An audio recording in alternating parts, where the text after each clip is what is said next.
Students ना fourth और third question बिल्कुल सेम है। फोर्थ क्वेश्चन में भी बोला गया check whether these points are the vertices of isosceles triangle. क्या ये वर्सेस बन सकते हैं आइसोसेलेस ट्रायंगल की? तो आइसोसेलेस ट्रायंगल आपको मालूम होना चाहिए जिसमें दो साइड्स इक्वल होती हैं। अब मान लीजिए मेरे पास वैल्यू है ए की value, B and C. Now आपने इसमें सिंपल क्या करना है, वैल्यू निकालनी है डिस्टेंस बिटवीन ए बी। तो फार्मूला आपको सभी को आता है x2 माइनस x1 का होल स्क्वायर y2 y1 का whole square. Now A B, तो ए बी में आपने देखना है कि x2 आपका कौन सा है। तो ए बी अगर आपको डाउट होता है तो आप क्या करिए, उसको सेपरेट में वैल्यू को पुट कर लीजिए। ए बी में आपका ये ए है, तो ए में आपका 5 और -2 यहाँ पर आ गया, बी में आपका 6 और 4। नाउ आपने x2 की वैल्यू पुट करनी है तो क्या आएगी 6, x1 की वैल्यू क्या है 5, y2 की वैल्यू 4, y1 की -2। 6 - 1 5 करेंगे तो 1 का स्क्वायर, 4 - 1 क्या हो गया प्लस 1 का स्क्वायर 1, 4 और 2 कितना हो गया 6, 6 का स्क्वायर करिए 6 6 36, तो आपके पास √37। तो डिस्टेंस बिटवीन ए बी जो है वो आपका प्रूव हो गया √37। तो रूट को थोड़ा बराबर करिए। अब आपने लिखना है डिस्टेंस बिटवीन बी सी। तो बी सी के बीच में डिस्टेंस निकालना है, फार्मूला वही सेम यूज करना है, रूट का x2 x1 का होल स्क्वायर y2 y1 का होल स्क्वायर। नाउ BC में आपने देखना है x1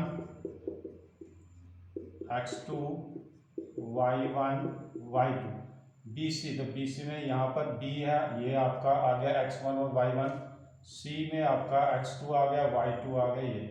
अब इस वैल्यू को आपने पुट करना है, तो हमारे पास x2 जो है आपके पास क्या आ गया 7, x1 क्या आपके पास 6, y2 आपके पास -2, y1 है आपके पास 4, 7 में 6 का क्या है 1 का स्क्वायर, -2 -4 -6 हो गया, 1 का स्क्वायर 1, 6 का स्क्वायर 36 और 1 37। तो आपके पास डिस्टेंस बिटवीन ए बी वो भी निकल गया, डिस्टेंस बिटवीन बी सी वो भी निकल गया। दोनों की वैल्यू क्या आपके पास सेम, तो मैं यहाँ पर साइड पे लिखूंगा ए बी की वैल्यू √37 और बी सी की वैल्यू भी √37। नाउ थर्ड पॉइंट आपने निकालना है, तो थर्ड जो आपके पास उसमें डिस्टेंस किसका यूज करना है हमने, ए सी का।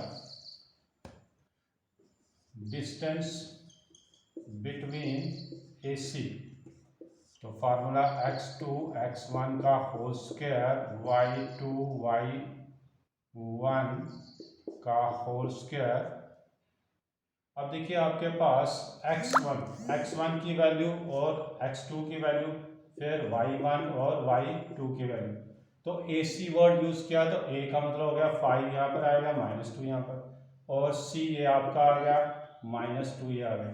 तो आपने सबसे पहले वैल्यू पुट करनी है, तो वो ज़्यादा इजी रहेगा आपके लिए, वो पुट करिए आप। अब x2 की वैल्यू यहाँ पर क्या है 7, x1 है आपके पास 5, y2 -2, फिर y1 -2, तो ये माइनस फार्मूले का और इसका माइनस। अब दोनों को देखेंगे हमारे पास क्या आएगा 7 - 5 is 2, -2 माइनस क्या हो जाएगा प्लस, यहाँ पर -2 आ गया, ये माइनस क्या हो गया प्लस।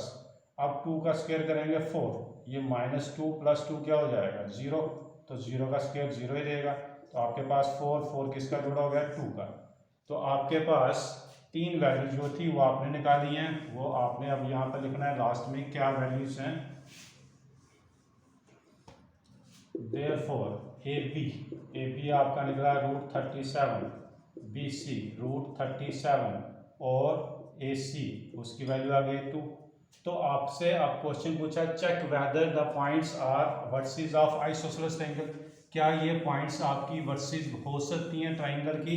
हम लिखेंगे yes. 5 - 2 6, 4 and 7 comma minus 2 are the vertices of an isosceles triangle. क्यों है ये ट्राइंगल की वर्सेस हो सकती हैं? क्योंकि हमारे पास ए बी और बी सी जो दो वैल्यू हैं, दोनों वैल्यू आपकी आपस में इक्वल हैं। अगर दो वैल्यू आपस में इक्वल होंगी दैट मीन्स वो आइसोसेलेस होगा। अगर तीन साइड दी होंगी, तीनों अगर आपस में इक्वल होंगी तो वो क्या हो जाएगा? Equilateral triangle.